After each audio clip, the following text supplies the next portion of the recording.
मंत्री धनंजय मुंडे आणि अंजली दमानियांमध्ये आरोपांचं ट्विटर वॉर रंगलंय। कृषी विभागात धनंजय मुंडेंनी घोटाळा केल्याचा आरोप दमानिया यांनी केलाय। दरम्यान त्यांच्या नंतर सुरेश धस यांनी देखील मुंडेंवर 300 कोटींच्या घोटाळ्याचा आरोप केलाय। बघूया त्याबद्दल।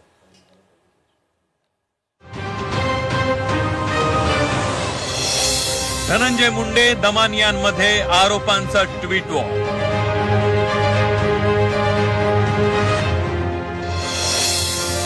अंजली दमानिया यांनी केलेले आरोप धनंजय मुंडेंनी फेटाळले। बीड हत्या आणि खंडणी प्रकरणात अंजली दमानिया यांनी धनंजय मुंडेंवर आरोपांची मालिका सुरू केलेली असताना दमानिया यांनी आता धनंजय मुंडेंवर घोटाळ्यांचेही आरोप केले। मंत्रिमंडळात निर्णय झालाच नसताना मुंडेंच्या सहीनं खोटा अध्यादेश जारी करत 200 कोटींचा निधी वळवल्याचा आरोप दमानिया यांनी केलाय। धनंजय मुंडेंनी कृषी संबंधित साहित्याची खरेदी चढ्या दराने केली आहे। दरम्यान हे सर्व पुरावे मुख्यमंत्री आणि अजित पवारांना दिले तरीही कारवाईबाबत चालढकल सुरू आहे। धनंजय मुंडेंवर कारवाई करा आणि मंत्रिपदावरून हटवा अशी मागणी अंजली दमानिया यांनी केली आहे। एक पत्र आहे, पत्र कॅबिनेट मीटिंग मधलं नाही, हे एक पत्र आहे आणि त्या पत्रात हे सचिव कृषी यांच्याकडे पाठवण्यात आलं होतं 23 तारखेचं।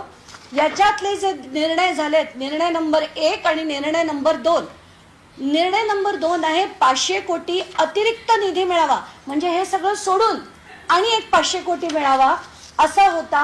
आणि दुसरा जो निर्णय त्याच्यात अ ब क ड असं 4 गोष्टी आहेत, त्याच्यात कुठेही 200 कोटीचं नवीन आपण प्रस्ताव करतोय, त्याला शासन मान्यता देतोय असा शासन निर्णय झालेला नाही, मंत्रिपदाचा निर्णय झालेला नाही।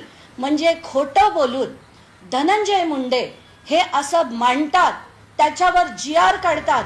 दरम्यान अंजली दमानिया यांनी केलेल्या आरोपांना धनंजय मुंडेंनी देखील ट्विट करत प्रत्युत्तर दिलंय। दिनांक 23 सप्टेंबर 2024 रोजीच्या मंत्रिमंडळ बैठकीचं इतिवृत्त निर्गमित केलेलं आहे। त्यामध्ये कृषी विभागाच्या खरेदी व थेट पुरवठ्याला मान्यता देण्यात आलेली आहे। दमानिया ज्याला पत्र म्हणतात ते कृषी मंत्र्यांनी विभागाच्या सचिवांना निर्गमित केलेले टिपण आहे। या शासन निर्णयान्वये व मंत्रिमंडळ निर्णयान्वये मान्यता प्राप्त झालेली खरेदी अद्यापही झालेली नाहीये। अंजली दमानिया यांचे अर्धवट कागदपत्रांचे आधारे आरोप आहेत। बदनामी केल्याप्रकरणी दमानियांविरोधात तक्रार करणार असल्याचं मुंडेंच्या कार्यालयाकडून स्पष्टीकरण देण्यात आलं। अंजली दमानिया यानंतर सुरेश धसांनी देखील धनंजय मुंडेंवर गंभीर आरोप केले।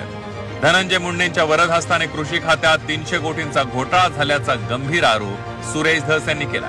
180 कोटी आणि प्लस इकडचा नाही, मी तुम्हाला दाखवलेला आहे तो 180 कोटी 83 लाख आणि इकडचा याच्यातला 20-25 कोटीचा आहे। नाही 25 कोटी 180 कोटीचा इकडचा आणि इकडचा 100 कोटीचा आणि बॅगचा 25 कोटीचा, असा जवळजवळ 200 आणि हा 100 300 कोटी रुपयापर्यंत भ्रष्टाचार जातो हा। बीड हत्या आणि खंडणी प्रकरणानंतर आता दमानिया आणि सुरेश धसांनी धनंजय मुंडेंवर कृषी खात्यात घोटाळा केल्याचा आरोप केलाय। त्यामुळे धनंजय मुंडेंच्या अडचणी आणखीन वाढण्याची शक्यता आहे। ब्युरो रिपोर्ट, झी 24 तास।